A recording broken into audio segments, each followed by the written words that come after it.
आप सभी को मेरा नमस्कार। आज मैं आपको राजा हरिश्चंद्र के इतिहास से अवगत कराऊंगी। लगभग 6000 ईसा पूर्व में हिंदू पंचांग के पौष माह में शुक्ल पक्ष की पूर्णिमा के दिन राजा हरिश्चंद्र का जन्म अयोध्या की पवित्र माटी पर एक सूर्यवंशी राजघराने में हुआ था। उनके पिता रघुवंशी राजा सत्यव्रत थे। बचपन से ही हरिश्चंद्र बड़े ही पराक्रमी थे। माता पिता के उत्कृष्ट संस्कारों के परिणाम स्वरूप बालक हरिश्चंद्र में भी दयादान की भावना विकसित हो गई थी।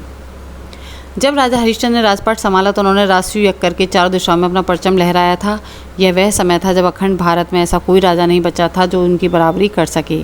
राजा हरिश्चंद्र का विवाह राजकुमारी तारामती से हुआ था। विवाह के पश्चात तारामती और राजा हरिश्चंद्र को बहुत लंबे समय तक संतान की प्राप्ति नहीं हुई थी। राजा ने अपने कुल गुरु महर्षि वशिष्ठ जी के पास संतान प्राप्ति का आशीर्वाद लिया, जहाँ महर्षि वशिष्ठ ने बताया कि उन्हें संतान प्राप्ति के लिए जल्दी वरुण जी की आराधना करनी होगी। राजा के कर्मनिष्ठा से प्रसन्न होकर भगवान वरुण ने उन्हें संतान प्राप्ति का आशीर्वाद दिया। राजा हरिश्चंद्र और उनकी पत्नी तारामती को पुत्र प्राप्ति हुई, जिसका नाम रोहिताश्व रखा गया था। एक बार राजा हरिश्चंद्र के सपने में गेरुआ वस्त्र धारण किए एक साधु आए, जिन्होंने सम्राट से उनका पूरा राजपाट दक्षिणा में मांग लिया।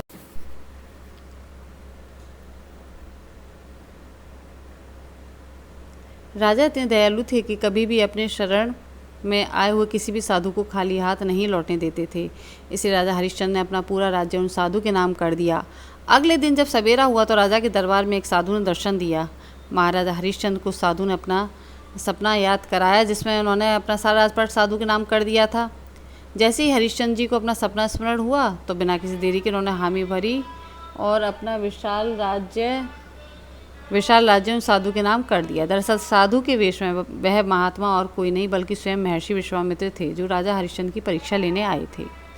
इसके आगे साधु ने राजा से दक्षिणा की मांग की। हरिश्चंद्र जी ने अपने सिपाहियों को शाही खजाने में से भेंट लाने के लिए कहा, लेकिन साधु ने उन्हें स्मरण कराया कि राजा ने तो पहले ही सब कुछ साधु के नाम कर दिया है, तो वह राजकोष में से खजाना भला उन्हें दक्षिणा के रूप में कैसे दे सकते हैं। राजा हरिश्चंद्र बड़ी दुविधा में पड़ चुके थे। उसी बीच साधु ने क्रोध में आकर उनसे कहा कि यदि आप मुझे दक्षिणा नहीं दे सकते तो आप मेरा अपमान कर रहे हैं। राजा ने साधु को आश्वासन देते हुए कहा कि देवात्मा, मैं आपको दक्षिणा जरूर दूंगा, बस मुझे कुछ समय दीजिए। इसके बाद महाराज अपनी पत्नी और पुत्र के साथ राज्य को छोड़कर पावन नगरी काशी में चले गए। यहाँ उन्होंने स्वयं को बेचना चाहा, लेकिन कोई भी उन्हें खरीदने को तैयार ही नहीं था। थोड़े परिश्रम के बाद राजा हरिश्चंद्र ने अपनी पत्नी और पुत्र को एक ब्राह्मण दंपति के यहाँ बेच दिया, जहाँ रानी तारामती एक सेविका के रूप में काम करने लगी।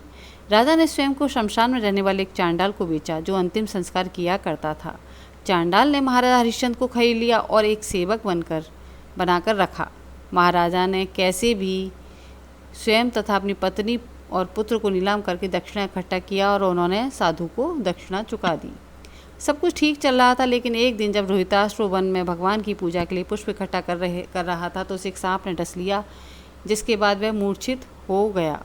तारामती अपने मूर्छित पुत्र को लेकर चारों मदद की गुहार लगा रही थी, लेकिन जब तक रोहिताश्व की मृत्यु हो चुकी थी। तारामती अपने पुत्र के मृत शरीर का अंतिम संस्कार करने के लिए शमशान पहुंची तो वहां उनकी मुलाकात अपने पति राजा हरिश्चंद्र से हुई।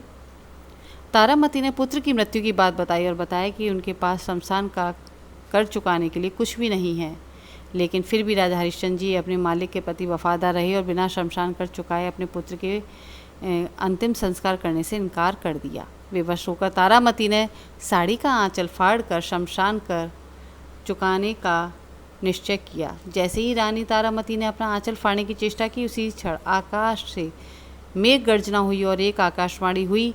उस आकाशवाणी में महर्षि विश्वामित्र जी ने महाराजा हरिश्चंद्र को आशीर्वाद दिया और साथ ही उनके पुत्र रोहिताश्व को भी जीवित कर दिया तथा साथ ही उनका पूरा राजपाट ज्यों का त्यों वापस लौटा दिया।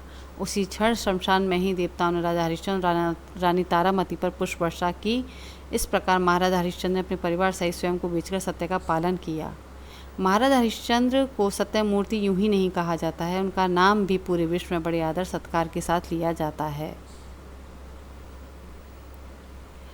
आपको अगर मेरी यह वीडियो पसंद आई हो तो कृपया इसे लाइक करें, कमेंट करें और शेयर भी करें और मेरे यूट्यूब चैनल को सब्सक्राइब करें। आपका बहुत बहुत धन्यवाद। नमस्कार।